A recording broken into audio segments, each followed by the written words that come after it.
Right. Oke, selamat siang, shalom semua jemaat Tuhan, sahabat-sahabat kompak, ya kita tetap optimis ya.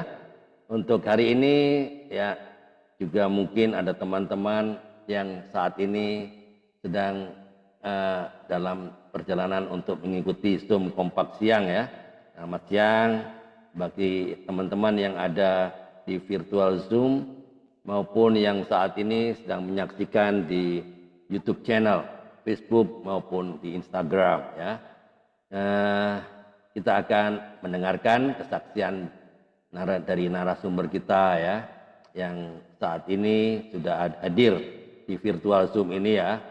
Kita akan menerima atau mendengarkan pengalaman-pengalaman ya, bagaimana narasumber ini ya mengalami ya Kristus secara pribadi yang akan pastinya menginspirasi setiap kami. Kami yakin percaya bahwa Tuhan akan melawat hidup setiap kita dengan cara yang luar biasa.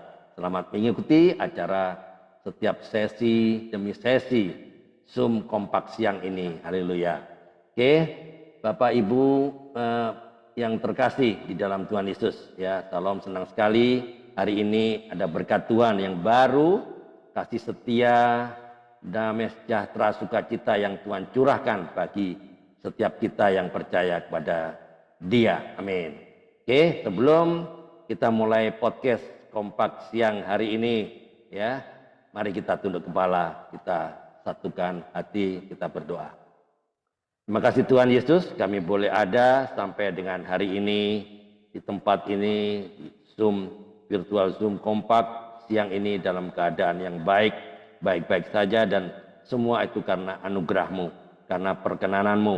Ya Tuhan, karena kebaikan-Mu dalam hidup kami bawa hati kami arahkan mata pikiran kami hanya tertuju kepada Engkau Allah yang memelihara hidup kami, Allah yang berdaulat atas hidup kami, Yesus Kristus Tuhan. Terimalah kami di dalam nama Tuhan Yesus, sama-sama katakan amin. Baik. Oke, selamat siang.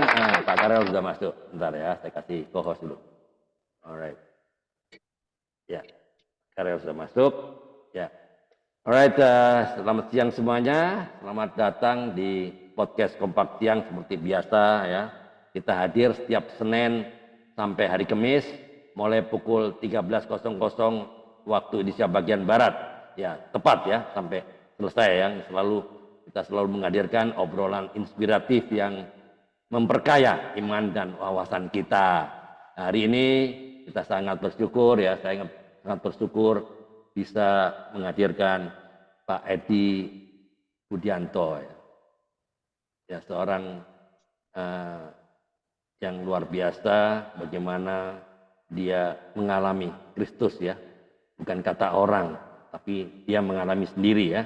Beliau berasal dari Jakarta ya, tapi saat ini sudah ada di virtual Zoom. Kita akan mendengar kisah bagaimana Pak Edi Budianto, bagaimana dia mengalami Kristus secara pribadi pada waktu dia mungkin sedang ada di jalan yang tidak benar ya.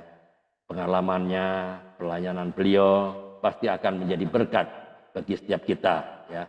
Bagi Anda yang sudah hadir di virtual Zoom maupun yang menyaksikan melalui YouTube channel, Facebook maupun Instagram ya, saya beritahu bahwa saya ulang-ulang ya, kompak adalah singkatan dari komunitas sepakat. Sepakat terhadap apa? Sepakat terhadap firman Tuhan.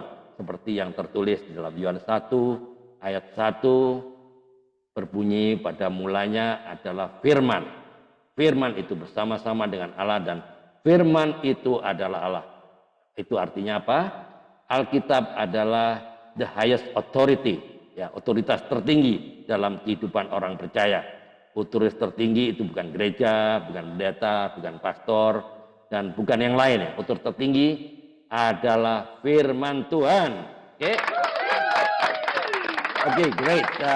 Maka siapapun dia, baik gereja, pendeta maupun kita semua harus tunduk kepada firman Tuhan.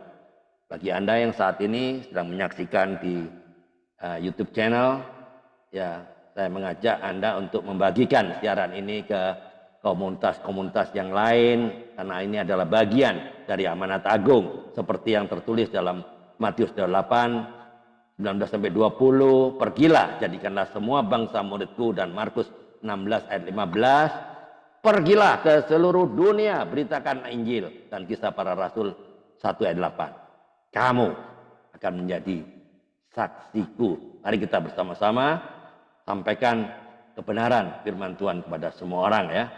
Oke, alright, saya disclaimer dulu sebelum kita melanjutkan. Ada satu hal penting ya yang perlu saya sampaikan kepada seluruh pemirsa yang bergabung di virtual Zoom maupun di YouTube maupun yang di Facebook, Instagram, bahwa podcast Kompak Siang ini adalah ruang berbagi pengalaman iman dan perjalanan spiritual dari para narasumber ya dalam perjumpaan pribadinya dengan Kristus ya. Jadi konsepnya podcast ini adalah tanya jawab ya, jangan sampai ada pemirsa yang punya pemahaman, loh orang mau bersaksi kok dipotong-potong ya. Inilah istimewanya podcast, itu ngobrol-ngobrol. Intinya sih adalah kita kedepankanlah kesaksian si narasumber untuk terus memuliakan nama Tuhan lewat kesaksian dan pengalaman yang dialami ya, karena supaya nggak salah, yang nggak salah bertanya. Oke, banyak yang nggak paham kan apa itu podcast kok seperti ini ya, supaya saya jelaskan bahwa semua kita all in one page ya, semua kita satu bahasa.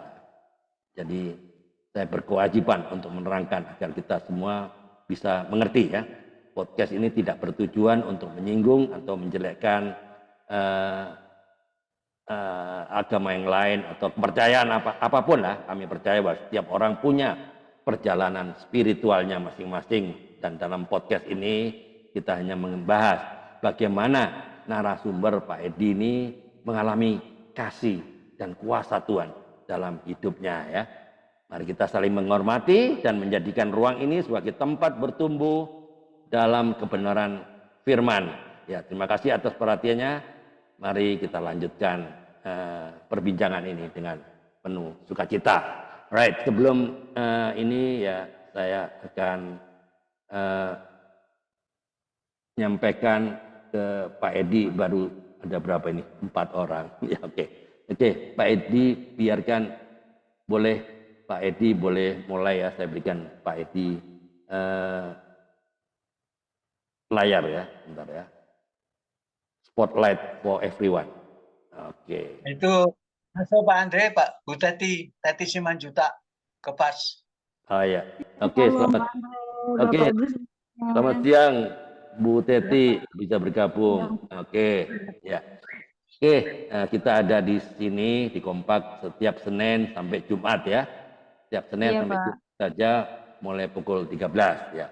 Alright, Pak Edi, bisa ceritakan secara singkat Pak Edi asal dari mana dan sekarang tinggal di mana, dan mungkin keluarga tadinya apakah memang percaya Kristus ataukah punya kepercayaan yang lain, atau bisa ceritakan mungkin pelayanannya, sedikit pelayanannya, boleh? Oke, karpet merah saya akan gelar buat Pak Edi. The time is yours, floor is yours, time start now. Saatnya Kompak Siang bicara.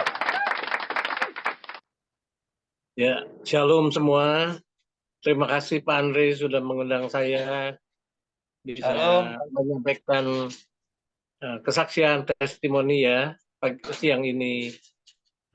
Saya mengucapkan banyak terima kasih.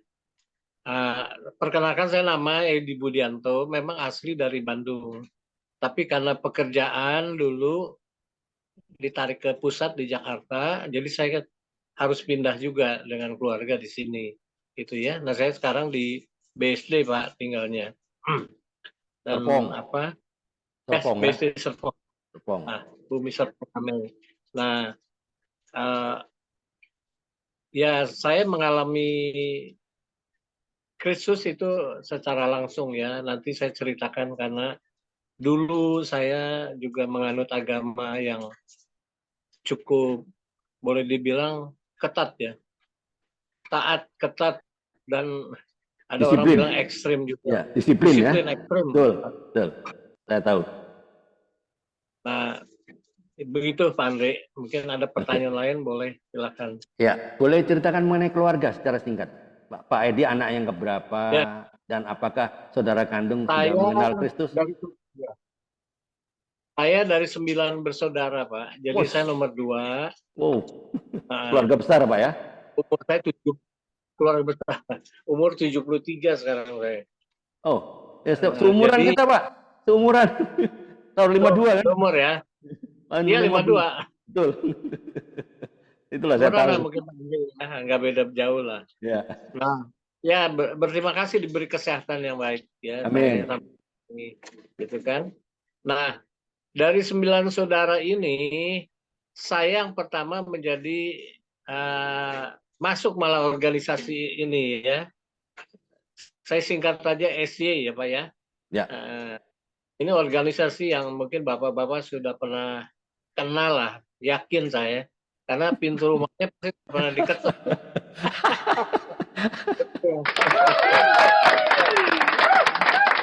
Ya, saya tahu. Ayo, teman-teman saya kira sudah tahu lah. Pura-pura nggak tahu aja ya. Tapi boleh tanya kalau kurang jelas. Boleh. Nah, jadi ceritanya begitu. Jadi saya mungkin memang masih muda ya, bujangan. Jadi kan kelebihan organisasi yang ini karena mereka itu aktif ya. Boleh dicek siapa yang ngetok pintu rumah kita. Nggak ada ya dari yang lain ya. Jadi hanya organisasi ini. Betul. Nah, maaf Pak, umur berapa Pak? Umur berapa? Maaf, Pak Edi. Umur berapa? 73. Oh, waktu itu sekitar 20-an lah. 19-20 tahun. Masih bujangan. Masih muda. Masih bujangan. Bujangan dan pikirannya masih kosong. Ya, dimasukin satu ajaran yang aktif, diberi pelajaran Alkitab 6 bulan di rumah. Jadi tiap minggu ke rumah itu. Kalau kita sudah diinjilin, diketok rumah, dan kita mau menerima ya nanti suruh belajar Alkitab sekitar 6 bulan ya. Itu. Nah itu yang sangat menarik ya, karena dari organisasi lain nggak ada sih saya lihat ya. Mereka hanya berkumpul di gereja kan ya, berhimpun, mereka kumpul-kumpul di sana atau di komsel gitu kan. Tapi apa kita sudah menginjil kepada orang lain? Nah itu yang titik yang bagusnya dari situ. Jadi sebentar, saya Pak. disclaimer dulu ya bahwa Bentar Pak. Keluarga Pak Edi, orang tua, apakah sudah mengenal Kristus waktu itu? Atau bagaimana? Sudah, jadi saya yang bawa Pak. Saya yang bawa. Oh, Jadi maksudnya sebelumnya orang tua menganut apa? Tidak punya kepercayaan atau gimana? Belum ke gereja kemana-mana, belum. Jadi tidak punya Kristen tapi nggak kemana-mana gitu. Percaya Kristus tapi nggak kemana-mana. Nggak kemana-mana waktu itu, semua kita juga nggak kemana-mana ya. Oh, 9 orang bersaudara juga nggak kemana-mana juga? Nggak kemana-mana. Nah, wah menarik ini. Wah ini banyak pertanyaan pasti. Oke, menarik. Pertamanya berarti Pak Edi. Pak Edi yang pertama. Pertama saya justru dikunjungin oleh SD ini. Oke. Bahkan itu misionaris ya dari luar negeri yang datangnya tuh. Dari Austria banyak kan sama Jerman ya. Jadi mereka tapi sudah fasih bahasa Indonesia. Karena udah lama. Nah, jadi mereka yang menginjil, Pak. Nah, saya belajar juga banyak di sana. Dan saudara saya ajak. Akhirnya 5 orang bergabung, Pak. Keren. Yang 4 orang nggak mau. Karena ya mungkin dia ke gereja lain lah ya intinya. Orang saya yang ayah sempat belajar, tapi beliau belum sampai dibaptis, keburu meninggal, Pak. Karena sakit gitu. Jadi ya yang pasti 5 orang ya. Dan mereka sampai hari ini aktif, kecuali saya.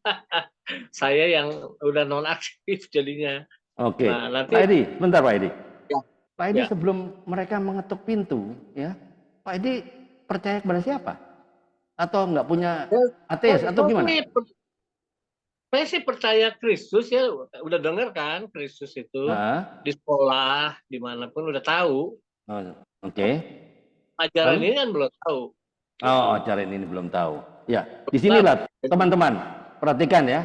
Ini kita harus belajar banyak ya terhadap organisasi SJ ini ya. Kita belajar apa? Keteguhan, ketaatan, dan tidak mudah menyerah. Ini perlu nih. Orang-orang penganut Kristus ini harusnya harus belajar dari ini. Tidak Ya. mudah menyerah, tidak mudah baper, ya enggak? Kalau Betul. ditutup pintunya baper, nggak mau lagi. Tapi mereka enggak. Terus lanjutkan Pak, silakan. Ya. Nah, jadi singkat ceritanya awal-awal itu yang menjadi kelebihan mereka yang tadi Pak Andre bilang, mereka tidak menyerah, tidak mudah nyerah. Kalau ditolak atau dijebretin pintu, nanti 2 minggu depan datang lagi. Iya, betul. Nah, jadi itu yang kelebihan mereka ya. Belajar Ya. Alkitab ada satu buku, judulnya Kebenaran yang Membawa Kepada Hidup Kekal. Itu dipelajari selama 6 bulan. Nah, kalau nanti udah belajar 6 bulan, kita ditanya gimana, percaya apa enggak gitu kan. Nah, kalau kita percaya tentu mesti dibaptis, Pak. Nah, kita lanjutkan baptis. Sebagai bukti kita percaya dan kita mau meninggalkan hal-hal yang buruk di masa lalu ya, gitu. Ya. Nah, Ya, Pak Edi sempat dibaptis nggak Pak? Pak Edi? baptisannya selam, Pak. Sama, di selam, Pak. Saya di kolam renang itu di Emang selam. pandai nih. Oke.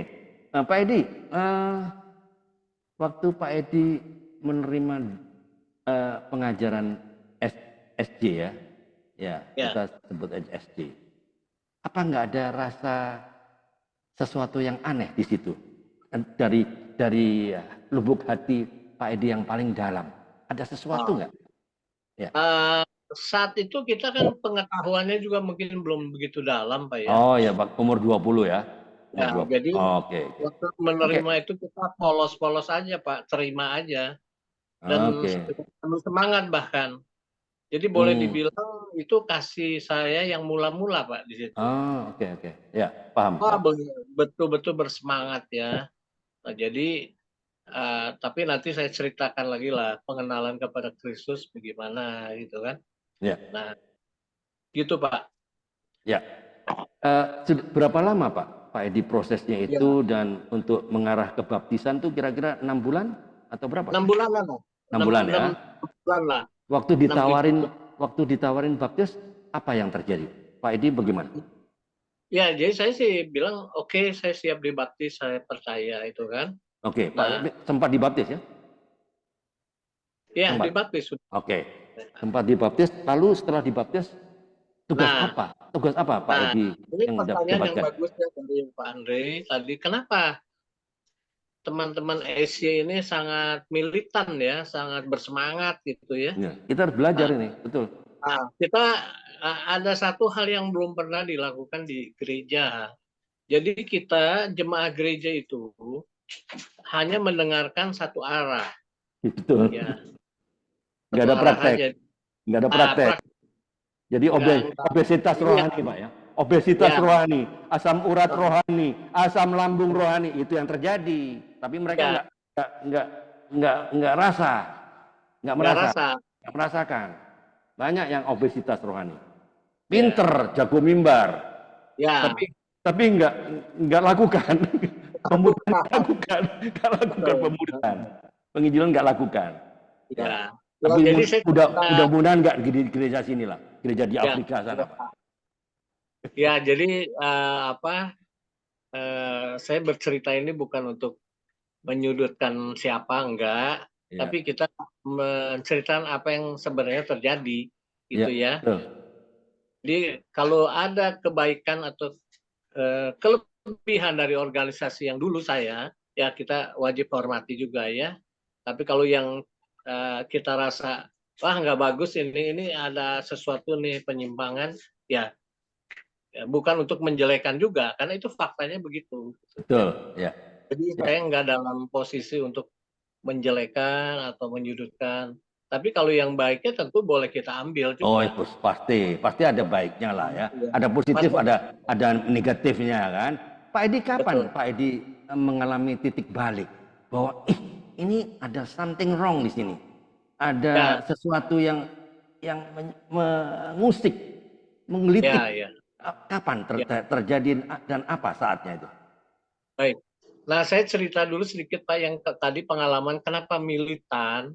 Itu organisasi ini kelebihannya adalah apa?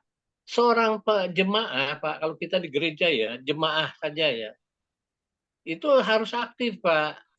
Mengabdikan waktu, kalau zaman saya ya, sekarang ada perubahan sih saya lihat. Jadi era saya tahun 80-an lah itu ya, berarti ya, 80-an. 70-an Pak. 70, 80 lah ya. Ya. Nah itu setiap jemaah itu harus mengabdikan diri dan melaporkan kepada gereja, maksudnya kepada sidang ya. Kalau istilah di mereka bukan gereja, tapi sidang, balai kerajaan. Nah itu jemaah biasa tuh harus membaktikan diri 10 jam loh Pak. Ya. Bersaksi kepada orang, menjadikan murid. Itu jemaah biasa loh Pak. Dan tidak dibayar. Itu betul-betul sukarela. Nah, ada tingkatan lagi, Pak. Ada namanya satu perintis. Dia mau mengabdikan diri lebih banyak, namanya perintis biasa. Itu tidak dibayar, Pak. Injil dia harus mengabdikan waktu, kalau nggak salah ya, sekitar 70 jam deh. Sebulan. Oke. Jadi sehari bisa 2 jam ya. Jadi kita harus menginjil. Harus mengabar. Harus ketuk pintu rumah orang, harus punya Bible study, jadi harus punya murid Pak. Iya, punya kelompok ya, kelompok sel gitu ya. Tuntutan Pak, tuntutan, dan harus. Nah itulah makanya terjadi militansi Pak. Mereka menginjil siapapun dia nggak peduli.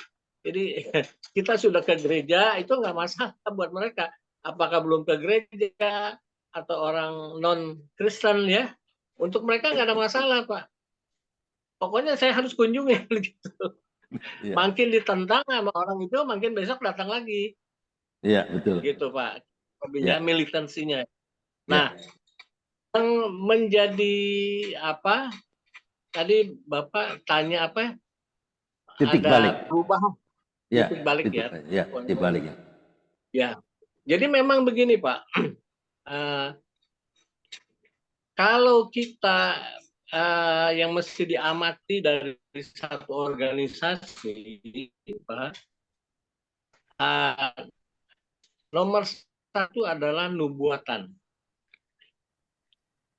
Kalau kita berani bernubuat, akan kejadian tahun ini, ada Armageddon, ada hari kiamat, itu harus dipertanggungjawabkan, Pak.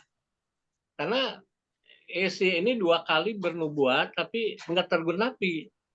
Tahun 1914, dunia pertama, saya belum ngalamin ya itu sih ya. Karena baca buku-buku. Tapi yang mengalami tahun 75, Pak. Itu hari Armageddon, Pak. Ada hari kiamat. Kita tunggu-tunggu tahun 75, nggak ada, Pak. Lewat sampai sekarang gitu. Nah, itu yang menjadi pemikiran saya juga ya. Itu nanti boleh lebih jelas kalau ada pertanyaan lain ya. Nah, kedua, kalau organisasi ini bagaimana dia mengontrol anggotanya, Pak? Jadi kita nggak dilepas loh, Pak. Jadi individu kita tuh diketahui oleh mereka. Kalau ada pelanggaran dan pelanggaran berat, itu bisa dipecat, Pak, istilahnya, Pak. Dikucilkan secara fisik dan sosial. Bapak bayangkan aja kalau saudara saya 9, 5-nya SC, saya nggak bisa bicara lagi sama mereka, Pak. Mereka juga menghindari saya juga. Jadi saya hanya punya saudara 4 lagi sisanya yang saya punya saudara, Pak. Yang kalau ada datang ke rumah atau gimana gitu. Tapi kalau yang SC akan menolak, Pak. Oh, Itu, oke. Pak. Itu Dikucilkan poin ya. 2 ya. Oke. Itu yang memperhatikan, Pak. Lalu ini eksklusif apa inklusif organisasi ini? Bapak harus cek gitu. Kalau organisasi kekristenan itu eksklusif, sebaiknya kita jangan masuk deh. Ya. Itu pengalaman saya pribadi sih. Harus gereja itu inklusif ya. Orang siapapun boleh datang. Betul. Ya, boleh bergaul bersama. Walaupun kita imannya mungkin belum sama ya, tapi kita organisasi tersebut bisa kita amati ini ya, inklusif atau Eksklusif. eksklusif. Ya. Yang bahaya adalah kalau eksklusif. Itu aja dari pengamatan saya. Sebentar, ada beberapa lagi ya yang boleh dipertimbangkan oleh bapak-bapak ibu di sini ya. Ya, Bentar, teman-teman boleh persiapkan pertanyaan ya. Jadi tidak perlu saya. Pak. Pak Andre. Pak Karel. Ya. Ya. Ya, Silakan. saya. Ya, selamat siang Pak. Selamat siang Pak Edi ya. Terima kasih Ya, info selamat siang awal, Pak. Saya mau tanya Pak. Ya. Ya, saya dengar tadi Bapak dapat buku ya. Buku Ya. untuk dipelajari 6 bulan. Buku itu dasarnya Alkitab yang kita pakai atau ada tambahan buku lain, Pak? Kalau di buku-buku nggak ada ya Pak. Itu memang dari firman Tuhan juga sih. Mereka pakai, waktu itu belum ada buku New World Translation ya, terjemahan dunia baru. Jadi mereka pakai buku ini, Klinkert, dulu itu kalau nggak salah saya bukunya Alkitab Klinkert sama terjemahan baru. Pakai buku itu Pak dasarnya. Tapi dia kemudian ada buku yang Newest Translation. Nah itu yang banyak berbeda lah dengan terjemahan Alkitab kita sekarang gitu Pak ya. Itu Pak. Ya, makasih Pak. Ya. Oke, makasih Pak Karel. Ya, saya Pak. Ya, terima kasih Pak Bambang. Silakan Pak Bambang. Ya Pak. Ya, tadi ya sangat menarik sekali ceritanya. Tapi ada beberapa yang perlu saya tanyakan untuk kiranya untuk kita sekalian. Bagaimana jalanan Pak Edi masuk pada SC, keluar juga dari SC. Sekarang posisi di mana Pak? Posisi rumah maksudnya? Rumah atau keimanannya atau gimana? Udah percaya Pak. Udah percaya Pak. Gereja ini Pak, GBI Interma karena di BSD ya. Oh iya. Udah percaya Pak. Udah bertobat Pak. Iya, keluar dari SC Pak ya. Keluar dari SC ya. Istri juga ya. Istri juga. Itu pastilah Pak. GBI itu. Iya, saya pasti. Nah sekarang ya. Dulu ya Pak. Dulu berantem terus sama istri Pak karena beda paham. Dia GBI saya. Justru yang saya mau tanyakan itu Pak. Ya. Tadi kalau saya lihat pendengaran Bapak menyatakan ini satu SC itu memiliki satu kelebihan dari gereja lain. Nah, begitu tadi. Ya, betul. Mengapa sekarang kok ditinggalkan itu Pak? Itu tadi beberapa dari doktrin-doktrin itu banyak yang beda Pak ya. Kalau yang ajaran saya nggak mau berdebatkan. Tapi kalau yang doktrin kebijakan organisasi itu kan mereka punya sendiri. Nah itu yang berbeda Pak. Yang tadi saya bilang organisasi ini eksklusif apa inklusif ya. Terus kalau sudah berani bernubuat organisasi ini, kalau tidak digenapi artinya apa?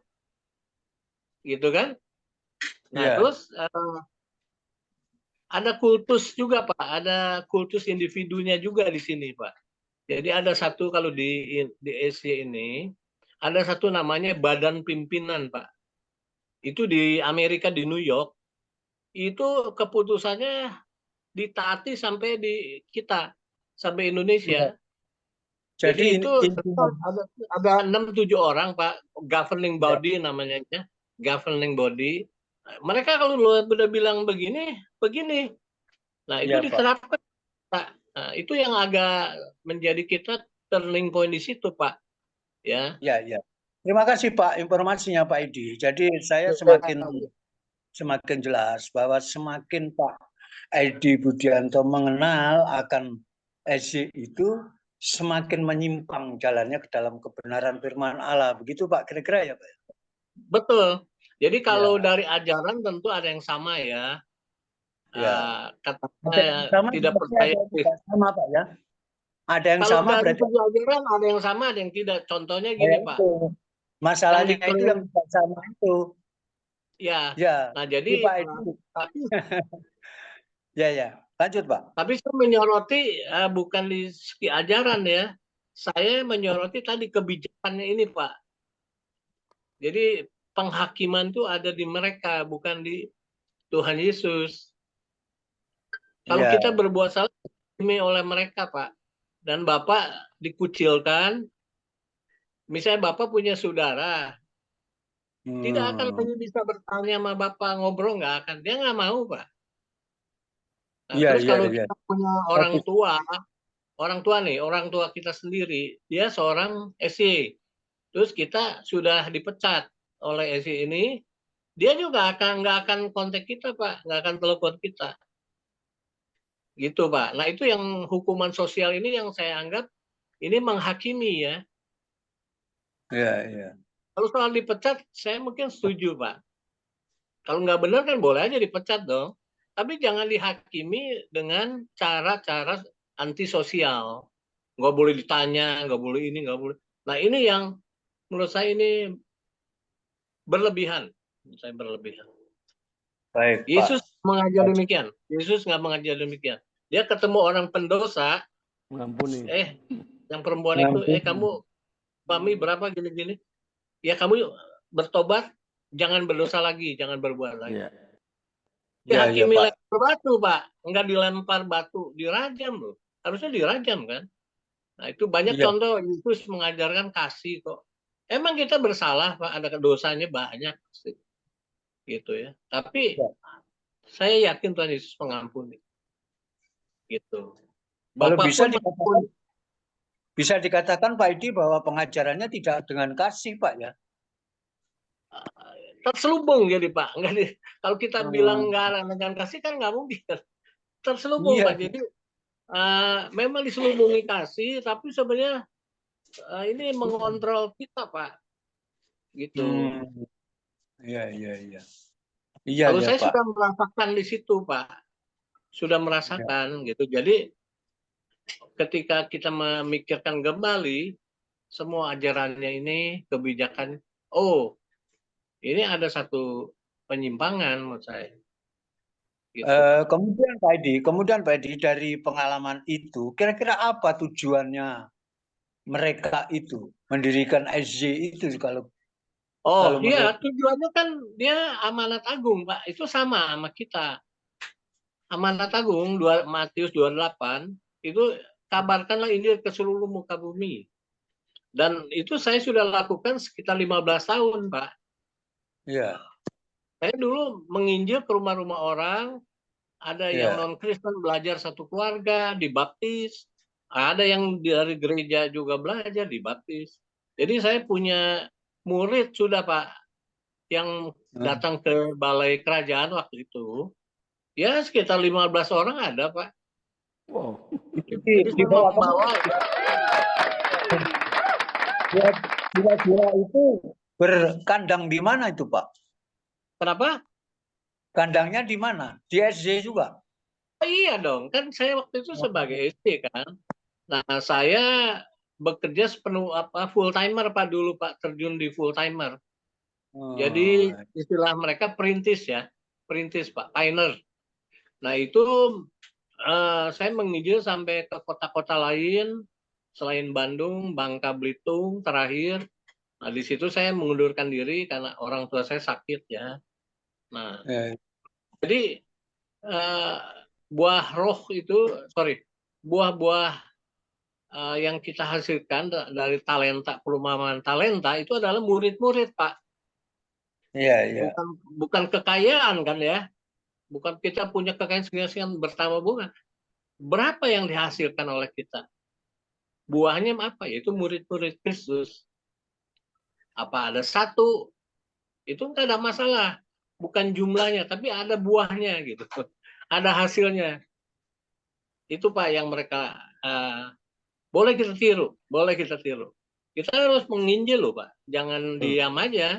Ke penjara yang di Zoom di penjara-penjara itu bagus, ya. Atau kita mengunjungi ya panti-panti asuhan atau apa itu bagus.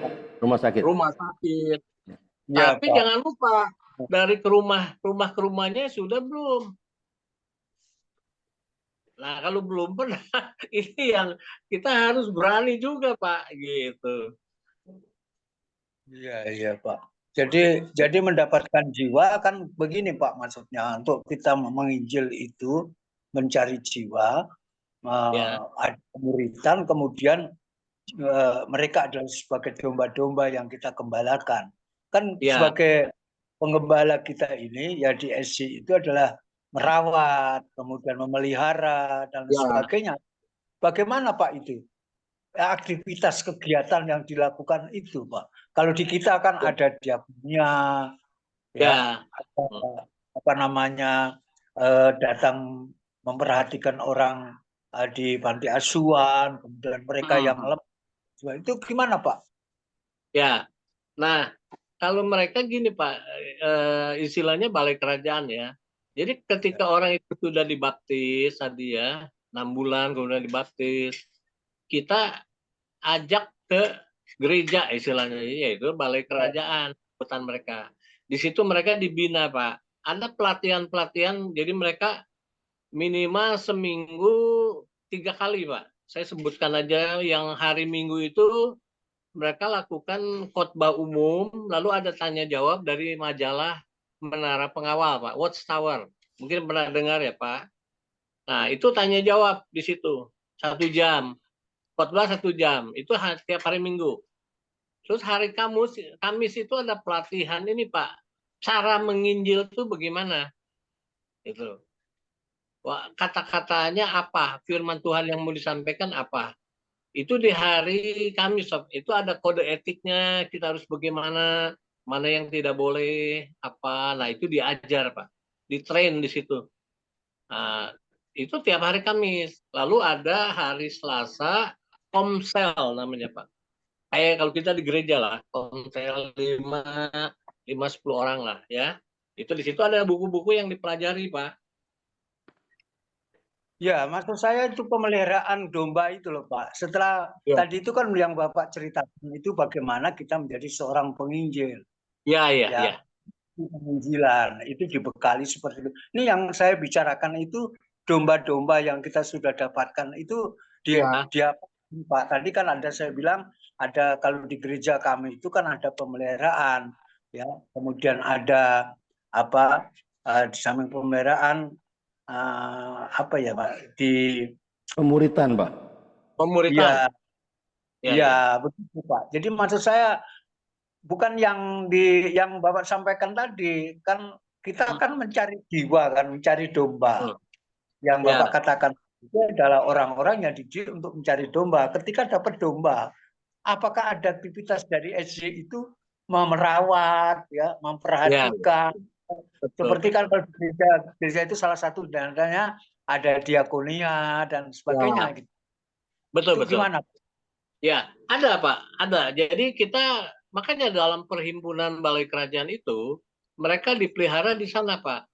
Jadi di samping kita pergaulan rohani makin dekat, di hari Selasa itu komsel ya. Jadi lebih dekat, saling berkunjung, ya baiklah interaksi yang baik. Nah, terus ada pelayanan Pak. Jadi kalau kita mau menjadi penetua gitu ya, penetua sidang atau wakilnya atau yang tadi pelayanan usher atau penyanyinya gitu, Sama persis ya, Pak. sama ya. Sama lah. Sama. Itu nggak beda-beda jauh lah. Ya. Mirip-mirip lah kalau hal itu Pak. Pelayanan. Nah, yang tadi saya bilang ada satu dinas perintis namanya Pak. Jadi kita ada perintis libur, perintis biasa, perintis istimewa. Itu pelayanan Pak. Kita mau di situ bisa. Jadi saya mau menginjil 50 jam. Ada daftar 50 jam Pak per hari per bulan gitu ya. Nah, itu salah satu pelayanannya Pak. Begitu. Ditawarkan kepada kita. Kalau nggak mau pun ya jemaah biasalah. Tapi tetap punya tugas Pak. 10 jam per bulan. Mesti melapor. Menginjil kemana, dengan siapa orangnya gitu ya. Bukan nah, itu Pak. Bukan itu yang saya tanyakan Pak. Yang saya tanyakan setelah dapat domba itu dikemanain gitu loh Pak. Sama Pak. Ya. Sama aja Pak. Ada pemuritannya juga. Ada komsel, itulah. Sama. Tadi ada komsel Pak. Sama. Ada komsel. Bukan. Maksud saya kalau di gereja itu kan ada misi-misi. Diakonia Pak. Diakonia yang memperhatikan yang jasmani Pak. Ya, maksud saya domba yang sudah kita dapatkan itu mau dikemanain gitu loh. Ya seperti di gereja sama. Sama Pak, nggak ada beda Pak. Oh diperhatikan juga Pak. Sama diperhatikan persis, dong. Sama persis Pak. Cuman pengajarnya beda gitu loh. Sama ada persis. Ada pelayanan Pak. Di sana boleh melayani sebagai apa? Ya, sama. Tapi kalau dia kemampuan rohaninya yang menjadi penetua juga Pak, gitu kan? Sama persis Pak. Sama nggak ada beda Pak. Nggak ada beda. Cuman pengajarannya beda cuma Pak. pasti ajarannya aja gitu Pak. Iya. Kalau semuanya sama Pak. Visi misinya sama Pak, menjangkau jiwa. Ya. Iya Pak, yang berbeda tadi yang awal tadi saya sampaikan pada intinya Pak Edi setelah masuk semakin dalam ternyata jalurnya mau sampai kepada muaranya itu pada ujungnya sangat berbeda, banyak menyimpang dalam kebenaran. Ya, itu. Ya itu yang saya mau jelaskan sedikit Pak. Ya, terima kasih Pak. Nah, terima kasih Pak Bambang. Nah, fokusnya yang agak berbeda, fokusnya. Jadi fokusnya dulu adalah kepada Allah Bapa. Kepada Allah Bapa Yehua. Nah, kepada Kristus juga ada dia. Tapi lebih banyak fokusnya di Allah Bapa. Iya. Ya, gini lagi Pak. Bapak nyinggung tentang Kristus, Yesus. Saya dengar SJ itu tidak mengakui tentang keberadaan Yesus itu gimana itu Pak? Bener Pak? Nah itu nggak benar sih Pak. Jadi tetap dia percaya Yesus Pak. Hanya bedanya Yesus bukan Yehua gitu. Itu aja sih. Perbedaan Tuhan. Bukan Tuhan, bukan Allah gitu. Tuhan Pak. Yesus itu Tuhan. Tetap itu diakuin tapi berbeda dengan Allah Bapa. Itu aja intinya Pak. Anak Allah bukan Trinitas Pak ya? Bukan, mereka nggak Trinitas. Oh iya Pak. Allah itu Esa. Ya. Terima kasih Pak. Melalui Yesus. Oneness. Kita kalau berdoa kan melalui Yesus Kristus. Amin gitu kan. Sama Pak, itu nggak ada tidak. Tapi bukan Allah Bapa, bedanya gitu Pak. Iya Pak. Yang saya pernah ikuti kebetulan kan pada waktu itu saya masih masih ikut baru-baru Pak. Waktu itu di rumah bapak saya sama ibu saya di SC juga, saya bilang gitu. Terus saya karena bapak saya sama ibu saya itu orang kritis, ya tanya karena tahu orang Kristen begitu, bertanya-tanya. Ya salah satu diantaranya yaitu, dan kadangkala dia memberikan nubuatan itu, betul kata bapak tadi. Iya. Kata nubuatan yang Ya kalau menurut saya enggak benar, karena nubuatan itu hanya dari nabi, seorang nabi atau utusan Allah itu yang boleh menyatakan nubuatan itu, karena nubuatan itu harus digenapi, Pak. Nah ini terus saya Bapak Ibu saya tanya sama saya nanti begini, katanya begini, yang bener aja pengajaran kok begitu, menjustis orang, saya bilang gitu.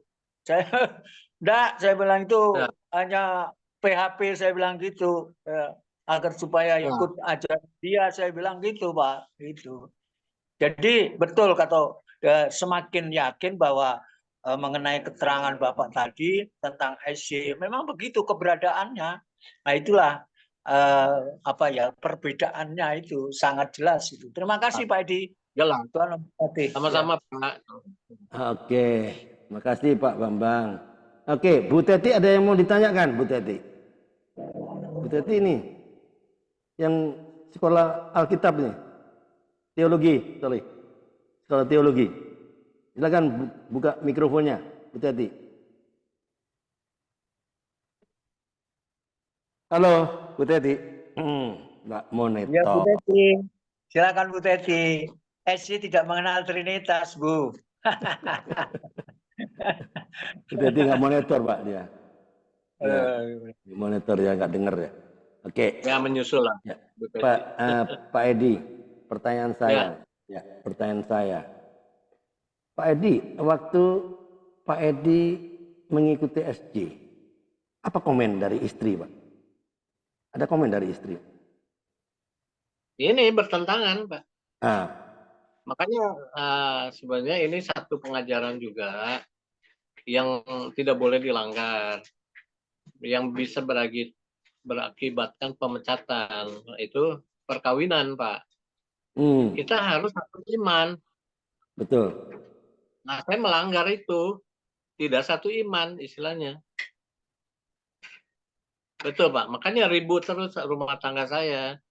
Nah, malah lama-lama jadi saya yang masuk Kristen istilahnya gitu ya. Karena istri itu. Jadi dilarang banget, Pak. Yang dimaksud kawin, kamu harus kawin dalam satu iman ya. Itu maksudnya kalau SC ini nggak boleh kawin dengan yang orang gereja gitu, Pak, orang biasa. Apalagi yang non Kristen, wah itu marah banget organisasinya gitu. Ya, apa yang paling besar yang menyebabkan Pak Edi keluar dari SJ? Apa? Karena apa? Apa karena hanya perkawinan, istri yang ngoceh-ngoceh, atau mungkin ada sesuatu? Bisa ceritakan? Itu salah satu akses entry-nya ya, entry-nya mungkin point entry ya, oke. Tapi selanjutnya banyak, Pak. Yaitu yang tadi pengajaran itu, Pak. Makin kita renungkan, oh kok begini ya, oh kok begini gitu ya. Dan ajaran Yesus Kristus adalah kasih, Pak. Nggak akan memperlakukan, menghakimi itu nggak boleh. Kalau di sana kita hakimin, Pak. Betul-betul kehidupan pribadi kita tuh dihakimin. Nah itu yang kita dikatakan tidak boleh menghakimi. Itu urusan Tuhan, Pak. Iya. Nah kita di organisasi ini sampai menghakimi ke urusan rumah tangga, Pak. Oke. Jadi Pak Edi jadi melihat bahwa ada hukum kasih, bahwa ada firman yang berbunyi, jangan kau menghakimi karena kamu akan dihakimi. Betul. Ya enggak? Betul. Nah, betul. Itu yang terjadi. Oke, waktu Pak Edi keluar dari SJ, ya, apa mungkin komentar dari mereka-mereka yang sudah di SJ, yang mungkin atasannya Pak Edi di sana? Apakah dia akan membujuk atau bertanya, kenapa Pak Edi, ada apa? What's wrong? Ya. Ya, ada sesuatu gitu. Ya. Jadi begini Pak Andri, banyak murid saya yang sudah jadi penetua sekarang gitu. Ya kan? Murid saya itu dulunya.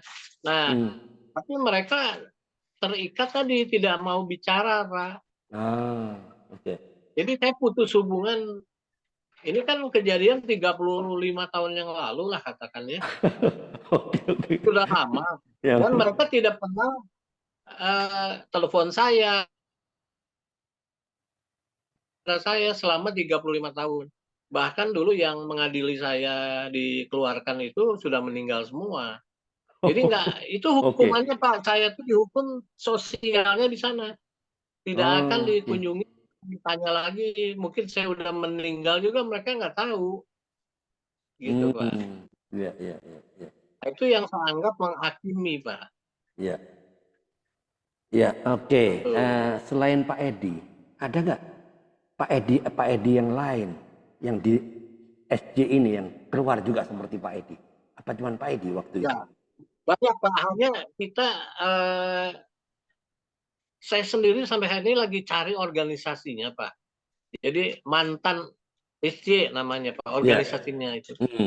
Saya baru tuh ada lagi mengenai akibatnya dari pemecatan tuh, mereka punya perkumpulan Pak.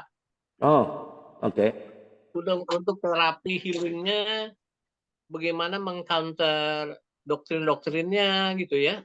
Nah sayang saya belum dapat tuh Pak nomor organisasinya. Gitu. Kalau teman yang kenal 1-2 sih masih berkomunikasi Pak. Oke.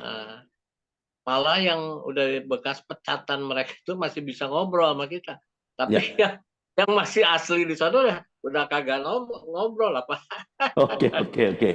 Oke, saya tanya lagi ya. Teman-teman nggak ada yang bertanya? Saya terus ini. Ada banyak pertanyaan di kepala saya. Oke Pak Edi. Pak Edi sudah tahu kebenaran, ya nggak? Sudah tahu kebenaran bahwa ada sesuatu something wrong behind the line ya, along the line something wrong.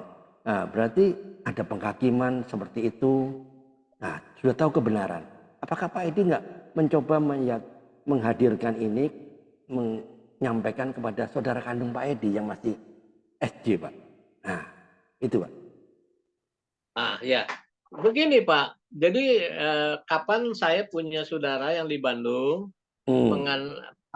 waktu Sintia ya istilahnya. Ya, Sintia kumpul-kumpul kan. Ya. Kakak saya yang di Bandung ada satu, itu adalah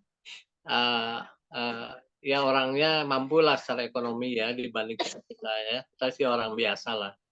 Nah, mereka kumpul gitu. Kita semua datang Pak. Tapi yang itu nggak akan mau nanya kita Pak di situ, diam aja dia. Oke. Buang muka Pak. Jadi kalau Bapak buang muka sakit hati nggak kira-kira? Walaupun itu saudara kandung ya Pak ya? Saudara kandung, tapi dia buang muka kepada kita. Seperti itu ya? Tidak mau salaman.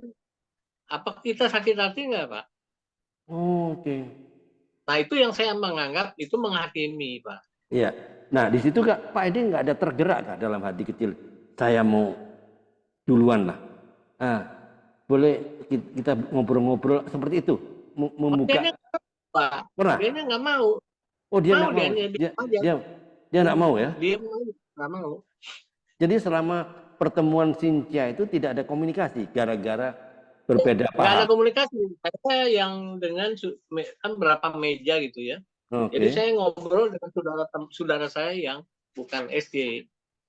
Di situ. Jadi saya ngobrol sama mereka. Yang SMA di meja lain lah gitu kan. Iya. Oke. Jadi intinya dia betul-betul menutup diri ya. Menutup diri. Oke. Jadi Pak Edi belajar sesuatu ya dari SJ ini adalah radikal, ya enggak? Semangat, pantang menyerah. Tetap kuat ya, walaupun ditolak. Pak Edi pasti pernah dong pernah memberitakan firman kepada orang yang belum kenal siapa Yesus itu. Pernah nggak Pak Edi memberitakan firman kebenaran yang benar lah ya, siapa Yesus itu kepada orang yang belum kenal, mungkin di kereta api kah, mungkin di bus atau di pesawat, atau mungkin ketemu di suatu tempat kebetulan duduk bareng. Pernah nggak Pak Edi bicara hal rohani? Ya silakan. Itu malah aktif Pak saya. Oke. Saya Dulu malah kita cari orang begitu. Ya. Kesempatan ngobrol itu dicari, Pak, kalau Ya. di dokter. Ya. Apa? Nunggu dokter. Karena kita punya namanya traktat, Pak, risalah. Ya. Itu kalau yang kita secara sengaja ketemu orang, kita kasih itu. Buat supaya entry point kita ngobrol, Pak. Oke. Saya ada traktat mengenai firman Tuhan gitu. Nah, itu dulu sangat aktif, Pak. Nah, sekarang ya saya sih memang tidak ketok pintu rumah lagi. Tapi kalau ada teman atau saudara, kita kasih kesaksian tentang Yesus. Ya. Oke. Gitu. Ya. Beda. Kita mengetuk hati ya. Oh, Pak Bambang mau bicara. Oh, ya. Oke, silakan Pak Bambang. Monggo. Ya. Maaf Pak Edi, ini ada pertanyaan tambahan ini. Kalau menurut Bapak, kalau menurut Bapak, kira-kira mereka yang sudah bertahan, masih bisa bertahan atau tidak mengikut jalan itu kira-kira apa Pak penyebab yang menjadi penyebab mereka masih bertahan itu? Kalau menurut Bapak? Oh, ya kita ini Pak, saya jujur aja ya. Iya. Untuk berubah itu juga makan waktu, Pak. Jadi misalnya kita ini udah bukan saksi, tapi otak kita masih saksi, Pak. Batin kita masih saksi. Karena Pak, doktrin yang sudah masuk kepada kita, Pak. Nah itu butuh waktu untuk berubah. Yang saya rasakan sih bertahun juga, Pak. Bertahun-tahun juga. Waktu Pak Edi Budianto keluar dari SC itu ada wawancara gitu, Pak? Ditanya-tanya, mungkin sebagai sumber mencari data untuk mencari kenapa kok Pak Edi Budianto atau teman-teman yang lain keluar dari SC. Mungkin pernah ditanya, Pak. Kan kita dipanggil oleh sidang namanya. Di sidang, Pak. Di sidang kan? Sidang oleh 3 orang. Makanya dikucilkan itu, Pak. Jadi saya dipanggil, kamu berbuat kesalahan ini. Ngakuin nggak? Gitu kan? Ya diakuin lah. Kita nggak mungkin bohong. Ya saya mengaku salah, Pak. Gitu kan? Nah, kalau mau balik lagi, itu ada prosedurnya, gitu Pak. Ya ada persyaratannya lagi, nggak gampang. Nah, jadi diadili di sana kita dipecat namanya itu, atau di excommunication namanya. Bahasa kerennya ekskomunikasi, Pak. Kalau namanya ekskomunikasi kita nggak akan bisa bicara lagi, Pak. Gitu. Jadi, mereka bertahan kenapa? Karena tadi mereka takut juga kalau ada dipecat-pecat begitu, khawatir juga, Pak. Jadi mereka lebih baik kalau yang dia nggak aktif lagi, Pak, non aktif namanya. Nah itu ya sudah, nggak diapa-apain sih. Paling nanti sekali-kali dikunjungin, Pak. Ayo datang aktif lagi, gitu kan. Tapi tidak diperlakukan sebagai orang yang dipecat, gitu, Pak. Tidak ada sanksi sosial, Pak ya? Nggak ada. Kalau yang dia diem aja, orangnya jadi mundur, gitulah, katakan non aktif, Pak. Tidak lagi berhimpun, tidak lagi menginjil. Ya paling nanti sekali-kali mungkin dikunjungin gitu, Pak. Iya. Tapi Pak. Kalau domba yang hilang, yang namanya dipecat itu kan domba yang hilang, Pak. Tidak akan pernah dicari, Pak. Tidak dicari. Kalau Yesus cari yang satu itu, Pak. Iya. Yang salah di sini. Saya akuin ini berbeda batinnya dengan saya, Pak. Iya, betul. Jadi tidak ada upaya. Iya. Jadi tidak ada upaya untuk menarik kembali gitu, Pak. Tidak ada upaya untuk menarik kembali. Ada upaya sekarang, Pak. Jadi setelah 35 tahun, saya bilang ke penatua, Anda telepon saya, Pak. Pak Edi datang dong berhimpun, gimana? Lah, saya bilang, 35 tahun baru kontak gitu. Ya kan? Harusnya saya bilang terus terang, Yesus saja punya 100 domba yang hilang satu. Dicari. 99 ditaruh dulu. Cari yang satu ini kemana gitu kan. Iya Pak. Jadi waktu Aku Pak Edi ditanya-tanya itu apa sebabnya keluar, kenapa gitu dengan bebas menyampaikan Pak. bebas menyampaikan. Oh, iya Kan di iya. panik hanya berempat kita. Iya. Oh, iya Pak. Ya terima kasih Pak Edi. Ah, iya. Makasih Pak Terima kasih Bambang. informasinya. Pak Edi, Pak Edi, Ya, saya mau ya, tanya ya. lagi Pak Edi. Ya, Oh, Pak Karel. Ya, silakan Pak Karel. tadi saya dengar ada yang eh, punya apa ya jatah atau yang 10 jam, 50 jam, Ya. 70 jam.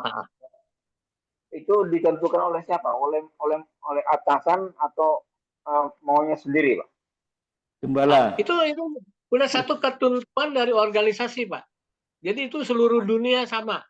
Misal kalau Bapak siapa nih, ada yang di Italia tanya, kalau dia mengenal saksi di sana, itu memang ketentuannya begitu, Pak. Dulu ya, saya jelaskan. Jemaah biasa 10 jam, Pak. Lalu ada dinas perintis namanya. Itu ada yang mungkin kita ada waktu luang libur, membaktikan diri lebih banyak, namanya dinas perintis libur. Itu hanya 50 jam, Pak. Terus ada lagi yang saya mau tetap dulu deh sebelum ke perintis istimewa, itu 100 jam, Pak. Nah, kalau sudah perintis biasa namanya 100 jam bisa 6 bulan, dia mau minta lagi ke perintis istimewa sebagai utusan Injil, itu 150 jam, Pak. Nah, itu paling tinggi 150 jam, Pak. Jadi nanti kalau Bapak sudah bisa melayani di perintis biasa 100 jam, boleh naik ke jenjang lebih tinggi namanya full timer tadi, Pak.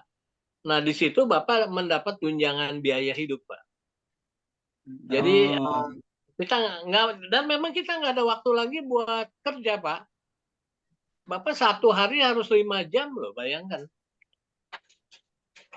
Kadang-kala kan kalau kita minggu nggak bisa, Pak. Kita kan ke gereja, istilahnya ke sidang ya, kan makan waktu. Jadi ada yang harus diuber di hari lain gitu, Pak. Mungkin hari lain kita harus 7 jam, 8 jam juga, Pak, sehari gitu. Karena di hari Sabtu atau Minggu kadang-kadang kita nggak bisa menginjil, Pak, waktunya. Gitu. Ya Pak. Bukan standar pencapaian apa pemuritannya Pak. Standarnya jam ya, waktu ya. Ada. Itu menginjilnya tadinya sekian ya katakannya. Ini ada Ya. pemuritannya, Pak. Bapak harus punya Bible study minimal 1. Jadi kita punya 1 atau 2, 3. Kalau saya ada sekitar 15-16, Pak. Bapak bayangkan aja kalau setiap minggu 16 orang dikunjungin, waduh, makan waktu sampai malam, Pak, saya baru pulang. Ya. Itu yang disebut full timer, Pak ya. Full timer. Full timer. Itu Pemuritan dapat gaji, Pak ya. Dapat biaya hidup. Istilahnya bukan gaji lah ya, istilahnya Biaya allowance. Ya, boleh dibilang gaji juga, nggak apa-apa itu. Emang dapat duit. Tapi memang nggak bisa lebih, Pak. Nggak bisa lebih, hanya untuk kebutuhan sehari-hari. Iya. Ya, Pak. Lanjut. Ya, silakan. Silakan Pak Karel. Ada lagi? Itu yang saya bertanya tadi ya. Kelihatannya kan sistematis ya, ada 10 jam, 50 jam. Nah, itu kita kalau sudah punya komitmen 50 jam gitu kan habis waktunya kita untuk kunjungan. Nah, sekarang kita kerja ya, harus makan, harus keluarga. Nah, apakah waktu itu ada tunjangan seperti itu tadi yang katanya? Enggak ada, Pak. Itu kan dilakukannya waktu hari-hari libur gitu, Pak. Jadi enggak hari kerja. Jadi kita nafkah sih ya sehari-hari karena kerja aja. Untuk yang dinas-dinas tadi sampai perintis biasa namanya ya levelnya. Kalau udah istimewa itu memang kita udah nggak bisa kerja, Pak. Ya. Gitu. Karena waktunya juga nggak ada, gitu maksudnya. Makanya diberi allowance, gitu, Pak. Ya. Terima kasih Pak Edi. Ya, sama-sama Pak Karel. Ya, alright. Luar biasa ya pengalaman Pak Edi, tidak mudah ya. Pak Edi mengalami tak tahu kebenaran, mengalami dikucilkan, ya bahkan oleh saudara sendiri loh, ya oleh saudara sendiri loh.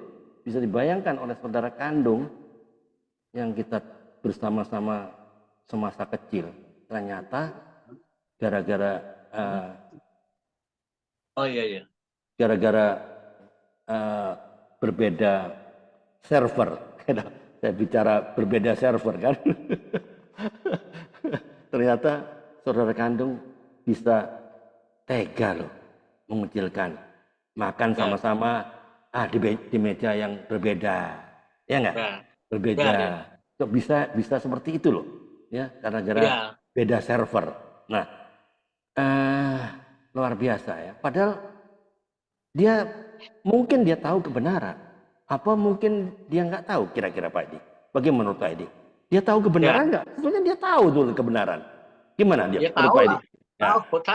Tapi gini, mereka lebih taat kebijakan organisasi firman Tuhan. Nah, ini yang agak, jadi kita itu agak diselewengkan di sana ya, Pak. Secara tidak langsung pikiran kita itu ditutupi oleh hukum kasih katanya. Kalau kita orang yang berdosa, kita kasih penalti demikian, itu kita sebenarnya mengasihi dia katanya. Begitu Pak alasannya. Oke. Itu bentuk kasih, Pak. Kita tidak mau tanya lagi, itu bentuk kasih. Bapak bayangkan aja. Gitu, Pak. Ya, oke. Mama, papa sudah meninggal semua, Pak ya? Siapa? Mama, papa sudah meninggal semua. Mereka duluan, terus ibu saya. Oke, mereka meninggal bagaimana? Di dalam Kristus atau bagaimana dia? Mereka sudah mengenal kebenaran? Sudah. Mereka sudah percaya sih. Oke, gara-gara Pak Edi kan? Belum sempat dibaptis saja, Pak. Oke. Dua-dua ibu saya juga belum sempat dibaptis. Iya. Oke. Saya kira waktunya nggak banyak ini. Ada Ibu Ria orang dari Itali. Ada yang mau ditanyakan? Bu Ria lambat masuk ini. Nggak tahu ceritanya lagi. Tapi nggak tahu cerita minta maaf sekali. Minta Ada maaf sekali lagi. Saya terlambat karena tidak ada yang bangunkan. Jadi saya baru bangun. Tapi memang saya selalu tertarik dengan acara Pak Andre, ya, sangat menguatkan. Siapa saja yang memberikan kesaksian selalu menguatkan saya. Makanya saya usahakan tidak pernah absen. Nah, jadi sedikit-sedikit saya mengerti ekornya ya. Tadi Bapak siapa Pak Andre? Pak Edi Budianto. Oke, sebentar Bu Ria. Bu Ria kalau mau bertanya saya disclaimer dulu ya. Iya. Kalau ini saya disclaimer dulu. Jadi Pak Edi jika ada pertanyaan Bu Ria yang nggak mengikuti dari awal, jika ada pertanyaan Bu Ria yang sensitif ya, yang menyinggung tentang hal itu boleh tidak dijawab. Ya, boleh silakan Bu Ria. Ya, oke, makasih Pak Andre. Jadi saya juga lihat di Italia ada beberapa gereja yang seperti Pak Edi katakan, ya, ada jadi to the point aja ya saya bicara. Satu gereja ada satu pendeta. Satu pendeta ini memang barangkali mereka punya asosiasi ya, mereka punya grup memang begitu ya. Jadi seorang ibu anggota gereja di situ dia bertanya, Pak, datang ke rumah saya, tolong doakan, begitu ya. Anak saya begini gitu. Oke. Jadi rupanya pendeta itu dia lihat ini anak-anak namanya anak muda ya. Anak muda bukan seperti kita yang udah tua-tua, udah banyak melihat, banyak merasakan, banyak menderita gitu dengan perbuatan anggota-anggota gereja ya. Ini yang memimpin gereja ini. Jadi singkat cerita ditunggu-tunggu sampai berbulan-bulan rumah itu tidak dikunjungi. akhirnya kita mengerti bahwa pendeta itu dia inginkan supaya anak ini ke gereja dulu, nanti mereka bimbing. Jadi mereka nggak turun ke rumah, tapi anak ini yang harus ke gereja. Nah, saya perhatikan yang begini, terus saya masuk dan memperhatikan di dalam gereja itu. Saya masuk ke dalam gereja itu, saya lihat apa kendalanya ya. Rupanya pendeta ini dia punya hobi, dia suka menginjil ke keluar Italia ya. Nah, penginjilan itu kan nggak salah, betul kan? Ya. Ya, Tuhan apa yang mau ditanyakan jadi, kepada narasumber, Bu? Bisa tutup poin. Jadi, oke. Jadi begini.